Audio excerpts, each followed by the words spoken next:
शादी से पहले किसी से संबंध बनाना ठीक नहीं है, चलो मैं सारी बातें मान लेता हूँ, लेकिन क्या सारी गलती आप महिलाओं की? दोनों को बोला ना कि ऐसी दोनों पे होना चाहिए, लेकिन ऐसे ही पुरुष को नहीं करना चाहिए। पुरुष को ऐसा करना चाहिए। तो जितने दोषी हम महिलाओं को ठहराते हैं, उतना दोष हम पुरुष को क्यों नहीं देते? सर बहुत बहुत स्वागत है आपका दूंगा। प्रेमानंद महाराज ने जो बातें बोली कि अगर कोई 2 या 3 बॉयफ्रेंड बना करके लड़की या फिर लड़का महिला मित्र बना करके जब समाज में शादी करता है तो उनकी नहीं बनती है, उसके बाद कुछ लोग उनको गलत बोलने लग गए और कुछ लोग समर्थन में भी आ गए। प्रोफेसर साहब कैसे देख रहे हैं ये जो बात बोली गई है, पहले इस पर आपकी क्या राय है? इस पे क्या राय होनी है? देश में संविधान चल रहा है साहब, धड़ाधड़ 75 साल हो गए देश को आजाद हुए। ये चर्चा का विषय नहीं होना चाहिए। अच्छा, चर्चा का विषय ये होना चाहिए कि देश में बराबरी का जो माहौल है वो कैसे क्रिएट किया जाए।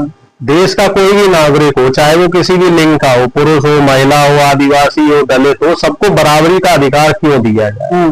और ये जो पुरुष प्रधान समाज के लोग हैं, जो पुरुष सत्ता में यकीन रखते हैं, जो मनवादी व्यवस्था के लोग हैं, मनवाद कोई जाति विशेष से नहीं है कि कोई ब्राह्मण है तो वो मनवादी है, यादव भी मनवादी है, जाटव भी मनवादी है, मीणा भी मनवादी है, जिनके अंदर श्रेष्ठता का भाव है, जो अपने आप को श्रेष्ठ मानते हैं।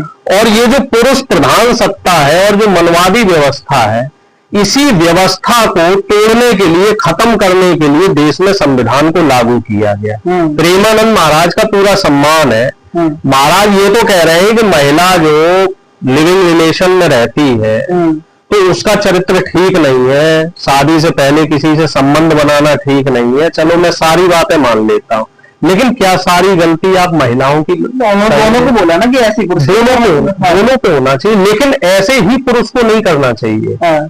पुरुष को ऐसा करना चाहिए।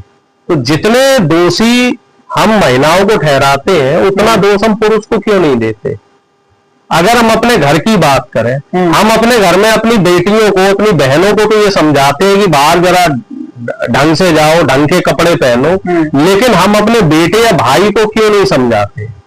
उस बात को हमें अपने घर के जो पुरुष हैं उनपे भी इंप्लीमेंट करने की जरूरत है। पुराने समय में और अब के समय में क्या फर्क है कि पहले के समय में स्त्रियों पे ही पूरा एकाधिकार समझा जाता था, पुरुषों को खुली छूट हुआ करती थी।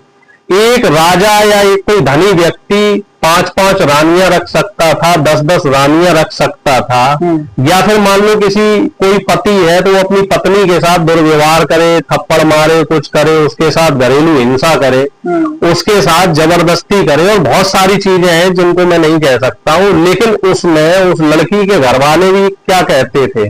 आपको भी ध्यान होगा 60 के दशक और 70 के दशक में जो फिल्में आया करती थी तो उसमें क्या डायलॉग होता था कि लड़की की अगर डोली उठ के गई है तो वहां से ससुराल से अर्थी वापस आनी चाहिए।